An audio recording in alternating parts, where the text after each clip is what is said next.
alaihi wasallam yang menjadi uswah hasanah dalam kehidupan kita, contoh yang baik, model yang baik, teladan yang baik dalam semua urusan kehidupan kita. Dan kita sedang berusaha untuk mengarahkan kehidupan kita kepada kehidupan yang telah dicontohkan oleh Rasulullah SAW. Sekalipun kita akui bahwa kita tidak akan pernah bisa sampai pada derajat kesempurnaan yang dimiliki oleh Rasulullah SAW, namun bukan berarti membuat kita putus asa dalam mengikuti Nabi Muhammad SAW.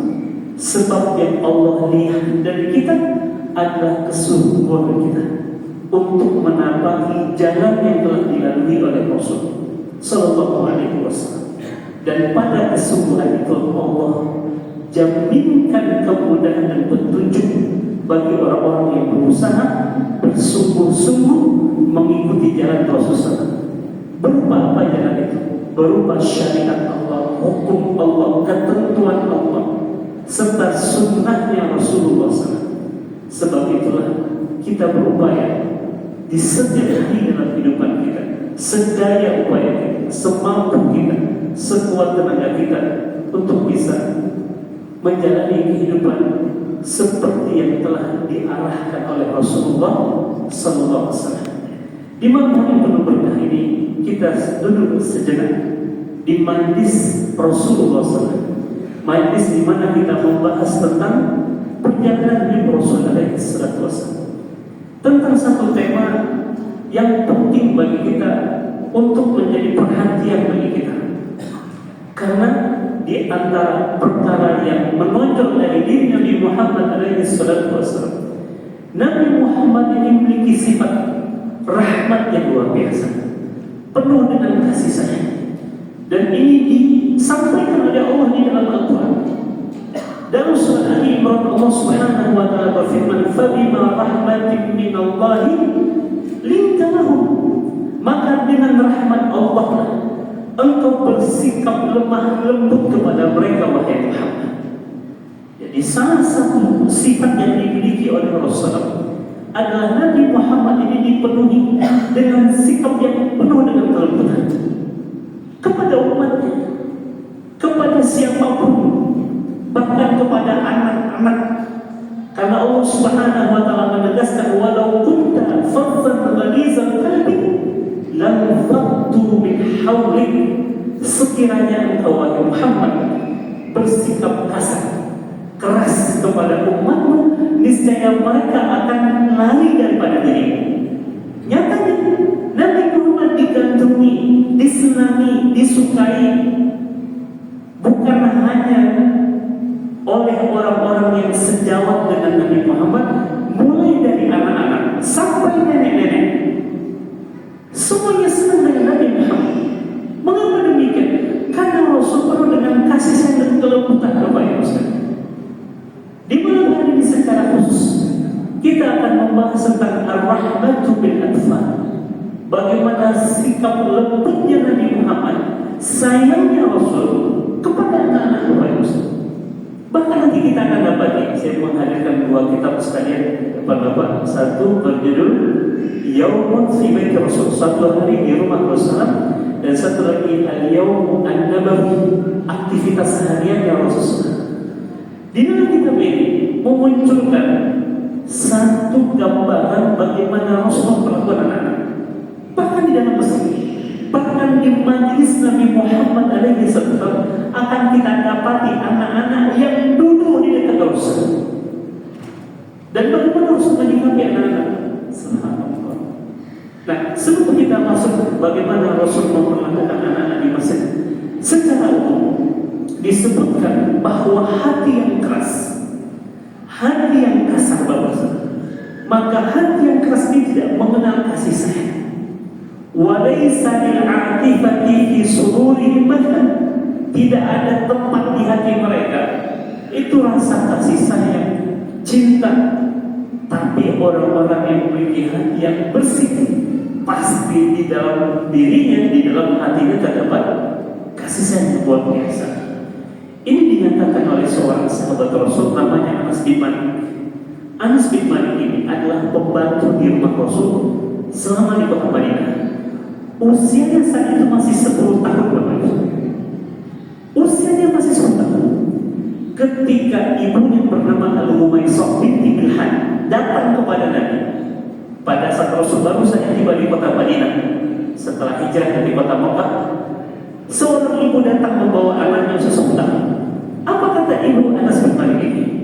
Wahai Rasul, sungguh telah datang kepadamu penduduk kota Madinah.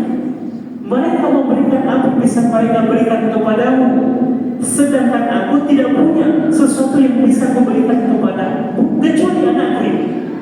Karenanya ambillah dia dan jadikan dia sebagai pembantu. Jadi seorang ibu datang kepada Nabi menghibahkan anaknya untuk dijadikan pembantu rumah Rasul. Rasul ketika melihat Anas bin Malik jatuh hati kepada Anas bin Malik, sehingga Rasul kemudian mengusap kepala Anas bin Malik, dan sejak saat itu Anas bin Malik hidup dalam naungan kasih sayang Rasul. Apa kata Anas bin Malik dalam kesaksian? Demi Allah, selama 10 tahun aku melayani Nabi Muhammad SAW, aku tidak pernah dibentak oleh Rasul.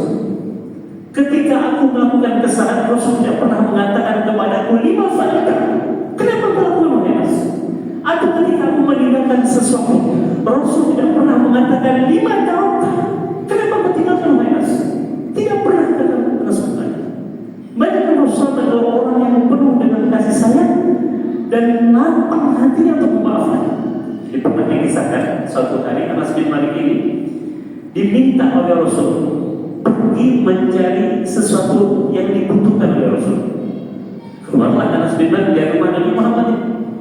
Di tengah jalan, karena Anas bin Malik masih anak-anak Rasul, berjumpa dengan kawan-kawannya, diajak main, sehingga dia lupa dengan hajat Rasul.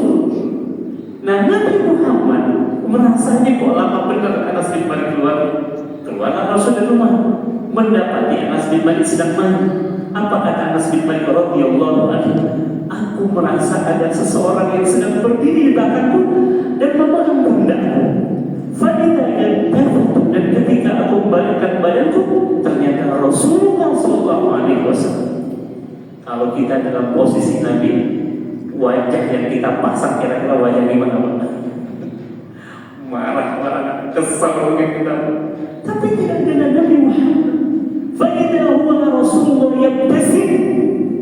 Rasul pada saat aku balikkan badanku dalam keadaan tersenyum, seraya berkata, sudahkah engkau memenuhi hajatmu Anas? Kata Anas, ini baru saja mau berkata Nabi Rasul. Lari ke Anas bin Malik radhiyallahu anhu.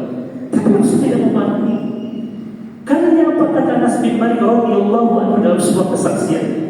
Ma masastu biyadi dibajan wala harira wala syai'an ayyan min kaffi Rasul. Aku tidak pernah menyentuh dengan tanganku sutra, baik yang tipis maupun yang tebal, yang lebih halus dibandingkan dengan telapak tangannya Nabi Muhammad SAW. Kenapa Anas bin Malik bisa merasakan betapa lembutnya telapak tangan Nabi Muhammad? Karena di antara kebiasaan Rasul kepada anak-anak, termasuk kepada Anas bin Malik yang menjadi pembantu di rumah Rasul, Rasul selalu mengusap kepalanya. Dan bagi anak-anak, usapan tangan kita ini mengalirkan kasih sayang kepada mereka. Dan salah satu sunnah Rasul kalau berjumpa dengan anak-anak itu mengusap kepala mereka, sehingga anak-anak itu berebut untuk mendapatkan usapan tangannya Nabi Muhammad SAW. Berdasarkan kesaksian Rasul kita, selama 10 tahun melayani dan tidak pernah yang dibentak sekalipun oleh Rasul. Karena itulah pernah dikisahkan oleh Anas bin Malik ini, anna Nabi sallallahu alaihi wasallam akhadha waladahu Ibrahim faqabbalahu wa syammahu. Kita tahu Rasul punya anak namanya Ibrahim. Ya, walaupun Ibrahim ini umurnya singkat Bapak, tetapi pernah ya Nabi Muhammad SAW kemudian merasakan kebersamaan dengan anak yang bernama Ibrahim ini.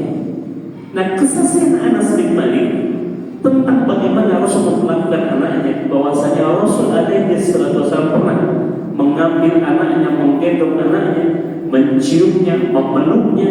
Di saat di zaman itu orang-orang Arab dari kalangan laki-laki itu tabu untuk mencium anak-anak karena mereka merasa gengsi. Jadi ada seorang sahabat Nabi Muhammad, dia punya 10 orang anak. Melihat Nabi mencium anak-anak, apa kata sahabat ini? Wahai Rasul, aku punya 10 orang anak dan tidak ada satu pun aku mencium anak-anak itu. Seakan-akan itu adalah sebuah kebanggaan bagi dirinya, ya, karena gengsi dan lain sebagainya. Kata Nabi Muhammad, man la yarham la yurham. Orang yang tidak menyayangi maka dia tidak disayangi. Justru Nabi Muhammad menampilkan satu kehidupan yang berbeda dari kehidupan pada umumnya orang-orang Arab saat itu, terutama kaum laki-laki yang merasa tabu mencium anak-anaknya. Tapi tidak dengan Nabi Muhammad. Rasulullah SAW menggendong anaknya, memeluk anaknya, mencium anaknya. Satu pemandangan yang berbeda dari keadaan umum orang-orang Arab pada saat itu. Wahai rahmah, dan inilah kasih sayang yang dimiliki oleh Rasulullah SAW, yang bukan hanya kepada anaknya saja, dan juga Nabi memperlakukan kepada anak-anak kaum muslimin yang lainnya. Jadi Rasul tidak membeda-bedakan. Sebab itulah anak-anak di masa Rasul, mereka itu merasa menjadi anak yang paling disayang oleh Rasul. Setiap anak di masa Nabi, karena Rasul tidak membeda-bedakan. Oh, ini anak saya, ini bukan anak saya. Enggak. Seluruh anak-anak di zaman Rasulullah, mereka merasa menjadi anak kesayangan Rasulullah SAW. Subhanallah. Ya, dikisahkan oleh Asma binti Umais. Siapa Asma binti Umais ini? Istri dari Ja'far bin Abi Thalib radhiyallahu anhu. Jadi istri dari sepupu Nabi Ja'far bin Abi Thalib, saudara dari Ali bin Abi Thalib, anak paman Rasul yang bernama Abu Thalib. Ja'far ini, Pak, dia pernah diutus oleh Rasul dalam satu peperangan menjadi panglima perang. Di perang itu Ja'far syahid, meninggal dunia. Mendengar berita syahidnya Ja'far ini, Rasulullah SAW datang menghampiri keluarganya Ja'far. Apa kata Asma? Dakhala alayya Rasulullah sallallahu alaihi wasallam. Rasul masuk ke dalam rumah kami, lalu memanggil anak-anak Ja'far. Memanggil anak-anak Ja'far. Fara'aituhu syabru, dan aku melihat Rasul mencium semua anaknya Ja'far. Semua ini cuma Nabi Muhammad. Wa dharafat aina, pada saat Rasul mencium anak-anak Ja'far ini, dharafat aina, mengalir air mata Nabi Muhammad alaihi salatu wassalam. Fakultu, lalu aku berkata kata Asma istri Ja'far ini, ya Rasulullah, abalagha an Ja'far syai'? Wahai Rasul, apakah datang kepadamu berita tentang Ja'far? Artinya sebagai seorang istri ada firasat, ada berita tentang Ja'far wahai Nabi? Qala na'am, ya kata Rasul. Qutila al-yawm, hari ini dia syahid, kata Nabi Muhammad alaihi salatu wassalam. Fakunna nabki, lalu aku bersama anak-anakku bermenangis, kata Asma binti Bakar.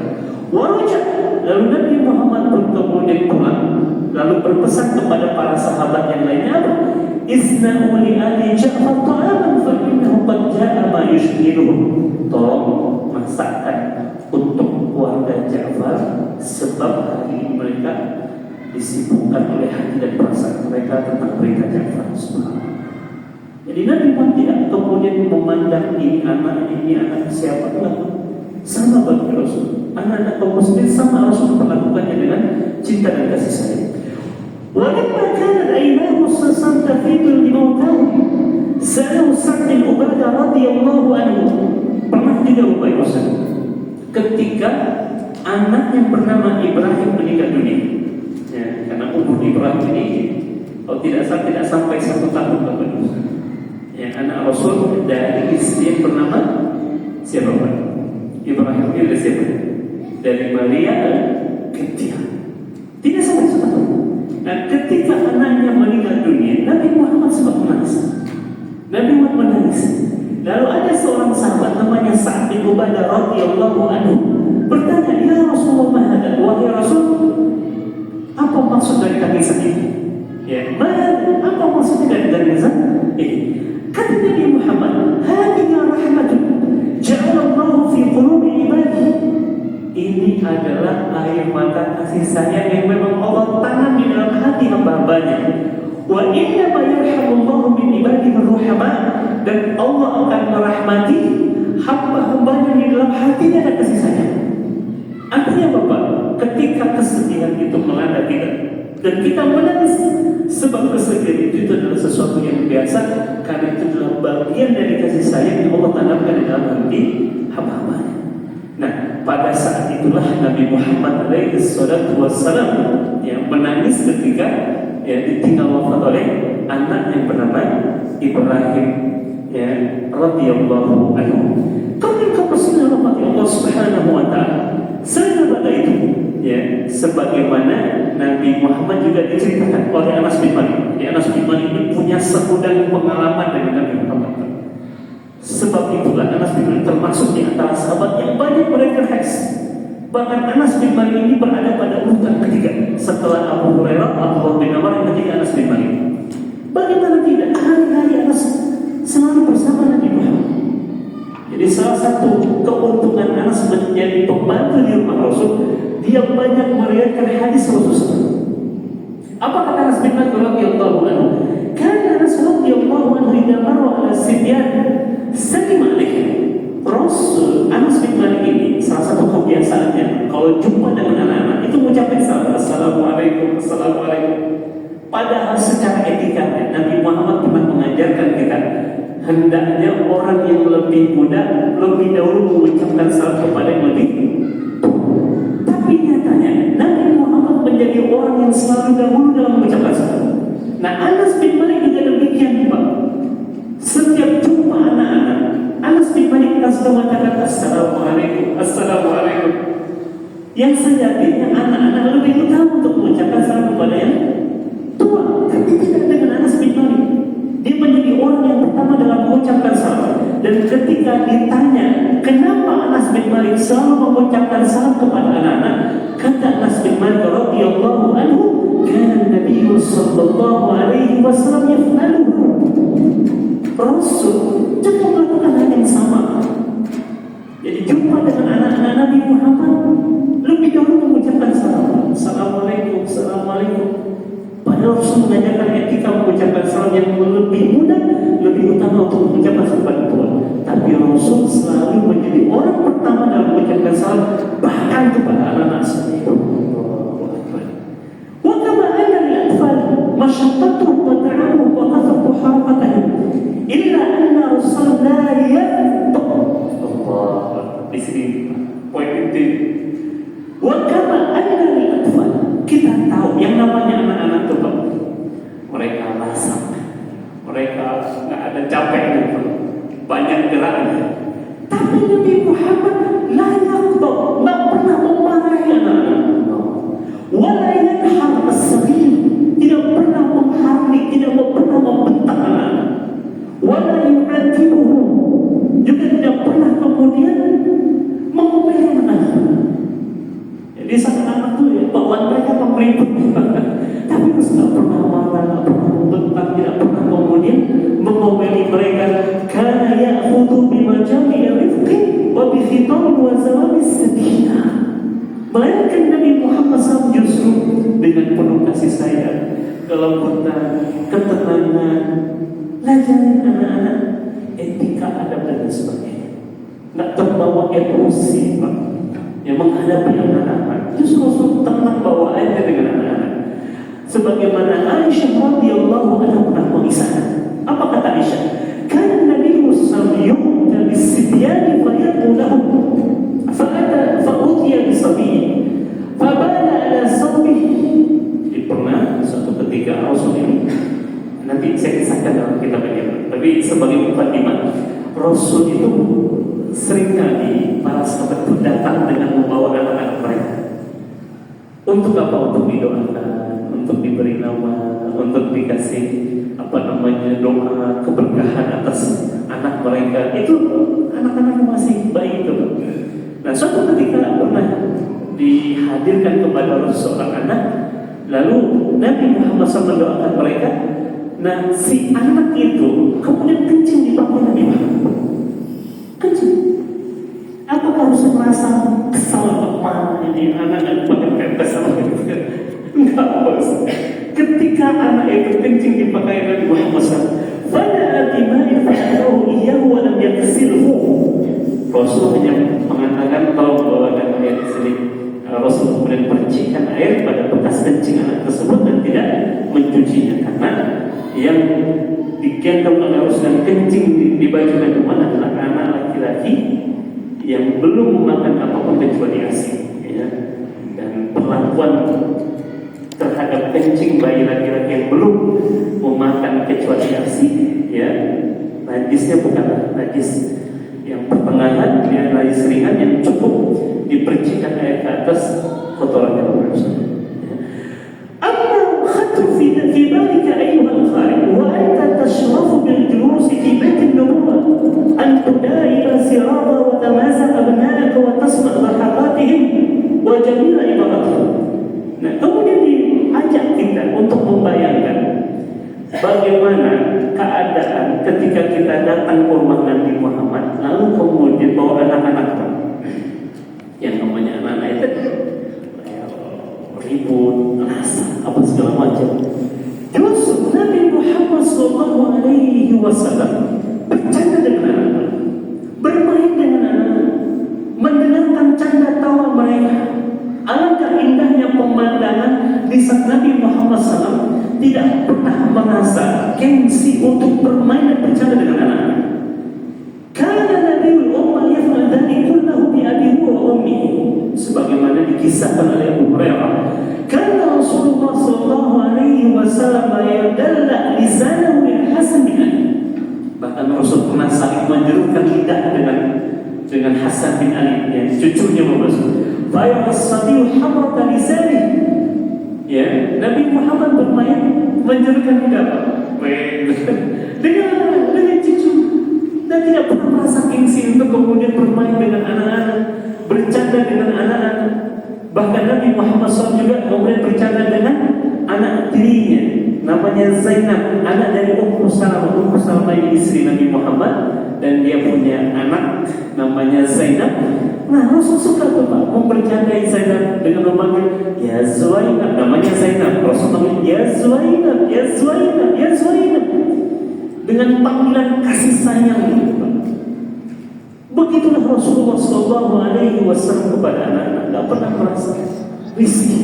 Bahkan disebutkan faqad kana yusalli wa huwa hamil amanatu binti Umamah binti Zainab binti Rasulullah. Bahkan Rasul pernah sholat gendongin cucunya. Siapa? Ya, Umamah binti Zainab. Ya, Umamah ini cucunya dari Zainab, anak Rasulullah. Ya, punya menantu namanya Abil As bin Rabi. Ya, awalnya tidak mau sebisa terjadi Rasul SAW. Fa idza qama hamilah wa idza sajada wada'aha. Kalau Nabi Muhammad sedang berdiri salatnya, maka dia akan menggendongnya. Tapi kalau Rasul sedang sujud, maka Rasul akan letakkan terlebih dahulu. Ya, cucunya tadi. Bahkan di dalam sholat Rasul menggendong anak. Jadi kalau ada di antara jamaah bawa anak bayi sholat, ya, itu sesuatu yang juga pernah dilakukan oleh Rasul, dan tidak perlu merasa risih melihat pemandangan itu.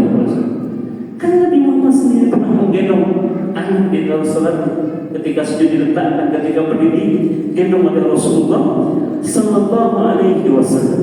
Juga ada seorang sahabat tadi pernah menceritakan, aqaltu min Rasulillah Sallallahu Alaihi Majjaha fi wajhi min dawmi min bi'rin kan fi darina wa ana ibnu 5 sinin. Ini salah seorang pengalaman seorang sahabat.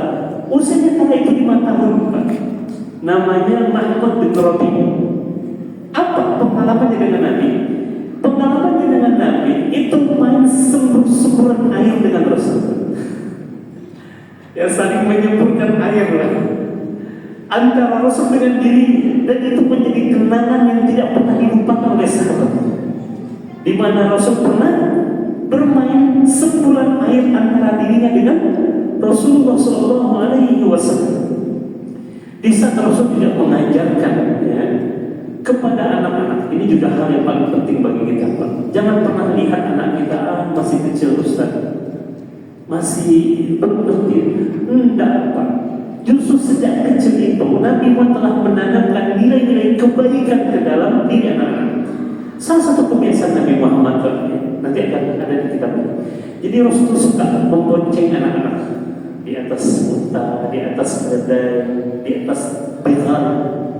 Jadi Rasul punya 3 hewan tunggangan, dari keledai, bighal, unta. Ya, keledai ini dikasih namanya oleh Rasulullah. Allahumma shalli ala Muhammad. Keledainya itu dikasih nama, kalau untanya Qaswa, kalau bighal ini peranakan keledai dengan kuda. Ya, jadi kalau bighal ini dikasih namanya Duldul, kalau keledainya dikasih nama Ufair. Nah, Nabi Muhammad suka tuh kalau lagi jalan di jalanan kota Madinah, jumpa anak-anak itu dibonceng Rasul. Di Rasul itu biasanya momen-momen di waktu pagi menjelang siang itu Rasul akan berjalan di kota Madinah, menyapa kaum muslimin, menyapa ya orang-orang yang ada di pasar, di perkampungan. Nah, dalam momen itu Rasul suka membonceng anak-anak itu, Pak, di atas hewan tunggangannya. Di momen-momen seperti itu Rasul menancapkan nilai-nilai kebaikan. Karenanya di banyak momen sebenarnya kita bisa menyampaikan nilai-nilai kebaikan itu kepada anak kita. Tidak selalu di majelis ilmu, bahkan di saat Rasul sedang memboncengi, Rasul menyampaikan nilai kebaikan sebagaimana pernah dialami oleh seorang sahabat namanya Abdullah bin Abbas radhiyallahu anhu. Abdullah bin Abbas ini usianya masih sangat belia pada saat itu. Tapi meskipun usianya masih kecil, Allah telah menjadikan dia sebagai seorang sahabat yang dalam pemahamannya terhadap Al-Quran, sehingga dijadikan sebagai ahli tafsir dari kalangan sahabat Nabi Muhammad.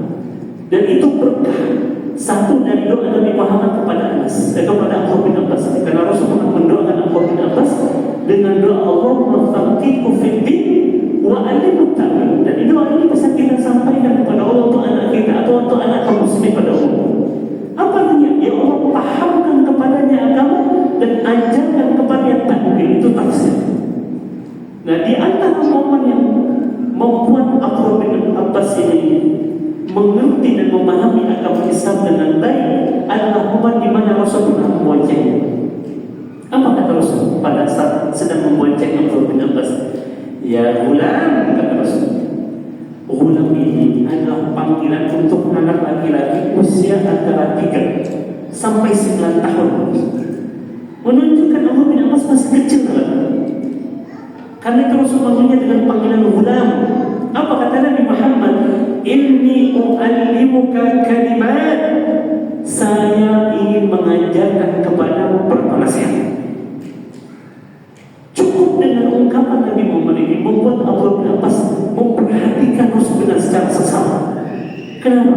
Karena dia merasa Rasul akan menyampaikan satu pelajaran penting kepada dia. Apa pesan Nabi Muhammad? Pesan Rasul mungkin dalam bayangan kita ini nasihat berat sekali, benar berat, tapi itu disampaikan oleh Rasul. Apa kata Rasul kepada Abdullah bin Abbas? Ihfazillah yahfazka. Wahai anak, jagalah oleh engkau Allah, maka Allah akan menjaga. Berat apa ringan ini, Pak? Nasihatnya berat atau ringan, Pak? Berat. Jagalah oleh engkau Allah, maka Allah akan menjaga. Mungkin kita bertanya gimana caranya kita menjaga Allah di saat kita yang disuruh untuk penjagaan Allah. Nah, menjaga Allah di sini maksudnya menjaga syariat Allah dengan cara melaksanakan perintahnya, menjauhi larangannya. Wahai anak, lakukan perintah Allah, jauhi larangan Allah. Dengan demikian engkau akan dijaga oleh Allah. Jagalah engkau Allah, maka engkau akan mendapati Allah di hadapanmu. Maksudnya apa? Dengan kita melaksanakan syariat Allah dalam kehidupan kita, justru pada usaha kita menjalankan syariat Allah, maka dengan demikian Allah akan berikan petunjuknya kepada kita. Wa idza sa'alta fas'alillah, wahai anak, kalau engkau mintalah hanya kepada Allah. Wa idza sta'anta fasta'in billah, dan kalau engkau minta bantuan dan pertolongan, maka minta bantuanlah hanya kepada Allah. Berat tidak nasihatnya, Pak? Berat. Tapi itu disampaikan oleh Rasul kepada anak usia antara 3 sampai 9 tahun. Dan itu melekat pada hati dan pikirannya. Subhanallah. Kali momen-momen kita, kebersamaan kita dengan anak-anak itu adalah momen di mana kita juga menyampaikan nilai-nilai kebaikan, nilai-nilai keimanan kepada anak kita. Kita nggak tahu ternyata pada kalimat itu mengucap ke dalam hati mereka sehingga menjadi sesuatu yang kemudian bermanfaat dan mereka mengingatnya sampai kepada. Sebagaimana dirasakan oleh Abdullah bin Abbas radhiyallahu anhu. Nah, kemudian Bapak Ibu sekalian, jadi dalam buku aktivitas harian Nabi Muhammad ini, jadi setelah sholat subuh ini buku luar biasa sekali Pak, karena menceritakan tentang aktivitas Rasulullah yang bangun tidur sampai tidur lagi. Salah satu yang menarik adalah di waktu pagi itu Rasul ada aktivitas di mana Nabi Muhammad menjadikan waktu itu adalah waktu khusus. Ia ditemui oleh siapapun juga yang mau berkepadanya. Itu di waktu pagi. Ya, sekitar waktu baru saja masuk waktu duha. Dan tempatnya di Mesir. Karena di zaman Nabi Muhammad, masjid itu bukan hanya untuk ibadah, tapi berbagai macam aktivitas. Bahkan menjadi sentral aktivitasnya Rasul dan kaum muslimin. Bahkan Rasulullah mengurusi pemerintahan itu di Mesir. Nyatanya buktinya bahwa utusan-utusan yang datang dari berbagai macam negeri itu mendatangi Nabi Muhammad di masjid tempatnya. Jadi masjid bukan hanya untuk ibadah mahdhur saja, bukan hanya untuk sholat saja. Bahkan para sahabat kematian perangnya di dalam masjid itu, ya, termasuk menerima tamu. Nah, di majlis itu Nabi Muhammad SAW sengaja mengkhususkan waktunya. Siapapun yang ingin datang dan ingin menjumpai Nabi Muhammad, maka kami harus di masjid. Biasa di pojokan situ Rasulullah. Terkadang yang hadir banyak, terkadang yang sedikit, tergantung keadaan dan situasi para sahabat. Nah, di antara yang hadir itu adalah anak-anak. Nah, ada satu kebiasaan unik Nabi Muhammad SAW. Kalau yang hadir itu sedikit, maka mereka akan membuat setengah lingkaran mengitari Nabi Muhammad. Tapi kalau yang hadir itu banyak, mereka membuat dua sof, sebelah kanan Rasul dan sebelah kiri Nabi Muhammad. Jadi tengah-tengah ini kosong, disengaja untuk orang yang ingin berhadapan dengan Nabi. Tempat yang menjadi favorit para sahabat itu adalah sebelah kanan Nabi Muhammad. Kenapa mereka berebut untuk duduk di sebelah Nabi Muhammad? Karena Rasul punya kebiasaan, kalau ia diberikan air seperti ini, Rasul akan minum, dan sisanya akan diberikan kepada siapapun yang ada di samping kanan Nabi Muhammad. Siapapun itu. Dan itu diperebutkan oleh para sahabat. Karena berkah. Semua yang ada pada diri Nabi Muhammad itu berkah. Dan salah satu, ya, para sahabat mengambil berkah dari Rasul itu. Momen setelah sholat subuh, Rasul biasanya zikir, doa, baca harus sholat. Setelah itu kemudian, setelah membaca zikir waktu pagi, Nabi Muhammad didatangi oleh para pembantu yang ada di kota Madinah, membawa gelas isinya air, dan Rasul akan menunjukkan tangannya ke dalam air tersebut. Kita berrohkan dan mereka mengambil berkah dari Rasul. Jadi semua yang ada pada Nabi Muhammad berkah, apalagi bekas minum Nabi Muhammad. Nah, pernah satu ketika di samping kanan Nabi Muhammad ada kecil, dan itu di mana di masjid Bapak. Dikisahkan sahabat Sa'di radhiyallahu anhu, anna Rasulullah utiya bi syarab. Satu ketika Rasul pernah diberikan kepadanya minuman, fasyariba minhu, lalu dia minum. Ya, tidak habis. Di sebelah kanannya ada anak gulam tadi, anak laki-laki usia antara 3 sampai 9 tahun. Sedangkan di sebelah kirinya ini para sahabat senior nih Pak, mungkin ada Abu Bakar, ada Umar, ada siapa pun gitu kan. Ya, orang besar semuanya. Di samping kanannya anak kecil. Faqala lil gulam,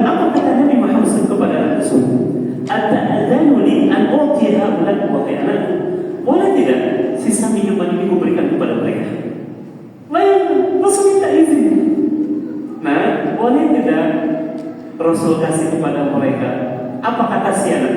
Faqala al-ghulam, la wallahi ya Rasulullah, tidak, demi Allah wahai Rasul, la uthiru bi nasibi minka ahad. Saya tidak akan bagikan bagianku itu kepada siapapun. Itu milikku, kata si anak. Akhirnya ya sudah, kami maka terus. Bahkan Rasul minta izin kepada anak, seorang anak, untuk memberikan minumannya kepada sahabat sendiri yang lain. Lihat bagaimana Rasul menghargai bahkan seorang anak yang ada di samping kanan. Dan itu di masjid.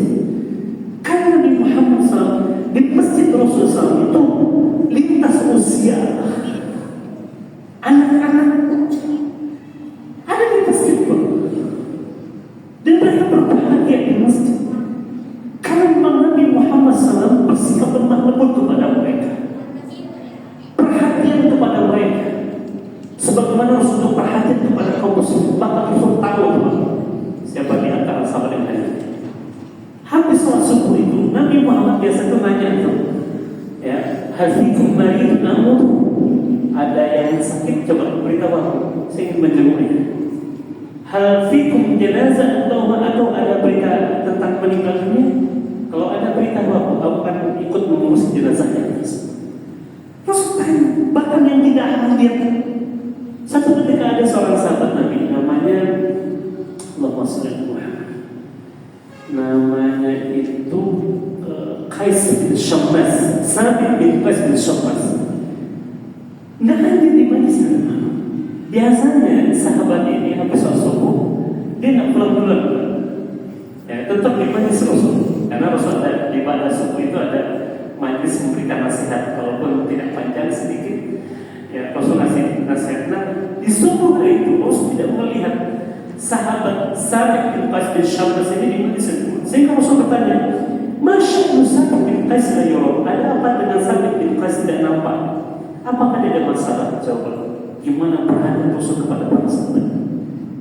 Yang tidak hadir saja ditanya oleh Nabi, bagi yang hadir itu ditanya gimana Pak, sehat gitu kan? Gimana anak di rumah? Ya istri di rumah. Rasul subhanallah begitulah perhatian Rasul kepada para sahabat, bahkan kepada tidak hadir. Kemana fulan kok tidak nampak? Nah, salah seorang sahabat namanya Sa'd bin Mu'adz, dia mengatakan begini, ini mulai jari. Dia itu tetangga kuat Nabi. Wa ma'adin turun bisyakwa, setahu dia tidak ada masalah, setahu dia siasat saja wahai Nabi. Akhirnya dia minta izin untuk mendatangi rumah Sabit bin Qais ini. Ternyata Sabit bin Qais ini tadinya sholat subuh, tapi langsung pulang. Sampai di rumah dia tutup pintunya. Ditanya oleh Sa'd bin Mu'adz, ya, Masya duka. Karena Sa'd bin Mu'adz ini mendengar kalau Sabit ini sedang menangis, ada apa gitu kan? Faqala syarrun, ada urusan buruk, kata saya Bapak. Kenapa memangnya? Kata Sa'd bin Mu'adz, kata Sabit ini, bukankah Allah berfirman, ya ayyuhalladzina amanu la tarfa'u aswatakum fawqa sawti Nabi. Ini ayat dalam surah Al-Hujurat. Apa kata Allah? Wahai orang-orang yang beriman, janganlah kalian meninggikan suara kalian di atas suara Nabi. Dan saya adalah orang yang memiliki pita suara yang keras katanya. Dan saya takut kena dengan ayat ini. Kalau begitu habislah saya masuk neraka saya. Karena Allah Subhanahu wa taala melarang kita. Salah satu bentuk adab kita kepada Nabi Muhammad, tidak boleh meninggikan suara di atas suaranya siapa Bapak? Rasul. Tidak boleh memanggil Rasul seperti kita memanggil sejawat kita. Dan Sabit bin Qais adalah orang yang memiliki bawaan suara yang sangat keras dan tinggi. Karena itu dia mengkhawatirkan dirinya jangan-jangan sedang masuk di antara orang yang disebutkan oleh Allah dalam ayat ini. Karena itu dia pulang. Akhirnya Sa'd bin Mu'adz datang kepada Nabi memberitahukan tentang keadaan Sabit bin Qais ini. Kata Rasul, panggil sini. Dan Rasul jelaskan, las Nabi pun kau tidak termasuk di antara mereka wahai Sabit. Artinya bahwa kerasnya suara itu bukan semata-mata karena pita suara yang keras, tapi sengaja mengeraskan suara karena ingin membantah Rasul. Jadi kata Rasul, las Nabi pun kau tidak termasuk di antara, ya, bal ta'ishu bi khair, engkau akan hidup dalam keadaan baik, bahkan mati dalam keadaan baik, dan engkau termasuk di antara penghuni surga. Dan Rasulullah SAW baru tentang Muhammad Sabit bin Qais. Begitu Rasul dengan sahabat termasuk anak-anak. Jadi di majlis Nabi Muhammad SAW lintas usia, anak-anak ada di majlis Rasul, mereka mendapatkan hak untuk belajar dari Nabi Muhammad SAW. Dan anak-anak yang namanya ada disebutkan, ya kan, lahasa banyak geraknya, tapi Rasul dengan sabar dan tenang mengingatkan anak-anak, ya, tidak emosi, tidak marah, tidak mengomel, tidak menghakimi dan membentak mereka. Karena kalau kita bentak mereka, mereka yang tidak senang, ya, efeknya apa? Mereka tidak suka ke masjid. Ditanya kenapa kalau ke masjid? Daripada dimarahin bapak-bapak ustaz, baik usah ke masjid. Begitu dia. Justru jadikan masjid menjadi sesuatu yang disenangi dirikan oleh anak-anak. Sebagaimana anak-anak di zamannya Rasulullah SAW, mereka bebas. Kita sebagai orang tua punya tanggung jawab untuk yang menertibkan mereka dengan cara yang baik, ya, membawa mereka dengan cara yang baik sehingga masjid menjadi sesuatu yang sangat indah. Dan ini yang kita harapkan dari anak-anak kita, mereka kemudian cinta dengan masjid, senang dengan masjid, tumbuh dalam ketaatan. Dan salah satu dari 7 golongan yang telah akan mendapatkan naungan di hari di mana tidak ada naungan kecuali nama Allah adalah syabun nasya' fi ta'atillah, anak muda yang tumbuh kembangnya dalam ketaatan kepada Allah. Kalau bukan dari kecil kita biasakan mereka senang dengan masjid, lalu kapan lagi kita akan membiasakan mereka untuk senang dengan masjid? Karena itulah, ya, jadikan panutan kita Rasulullah dalam bagaimana bersikap dengan anak-anak dengan penuh kasih dan kelembutan, sehingga mereka punya hak untuk mendapatkan ilmu, hak untuk mendapatkan kebaikan walaupun dengan tingkah laku mereka. Bahkan Rasul pernah menghadapi bukan hanya anak-anak, orang Arab Badu yang kencing dalam masjid. Bayangkan, bukan anak-anak, bahkan seorang yang sudah besar, orang Arab Badu kencing dalam masjid. Ketika para sahabat hendak memukulnya, apa kata Rasul? Da'auha, biarkan dia tuntas saja, kata Rasul. Lihat hikmahnya Nabi Muhammad. Biarkan dia tuntas saja, jangan dipukul, kata Rasul. Biarkan diselesaikan kencing. Ini apa kata Rasul? Umar ambilkan air, siram ke bekas kencingnya. Apa kata orang Arab itu? Semoga Allah merahmati Muhammad dan tidak untuk kalian, kata Rasul. Tapi sambil menuju orang yang mau memukilinya. Kan Rasul tahu ini orang Arab tidak ngerti. Tapi setelah itu Rasul ajarkan, sampaikan, baru yang mengerti terangkan dalam adalah kesalahan. Karena orang Arab ini, mohon maaf, asalnya ya Pak, di mana teringat, di mana terasa, di mana sesak, di situ dapat sering. Ini Nabi Muhammad ajarkan. Kalau terhadap orang yang sudah saja yang susah, apalagi anak-anak yang susah. Allah semoga sedikit ini bermanfaat bagi kita, dan masih banyak lagi sisi-sisi dari kehidupan Rasul yang perlu kita ketahui, karena dia adalah contoh dalam kehidupan kita dalam semua urusan kehidupan kita.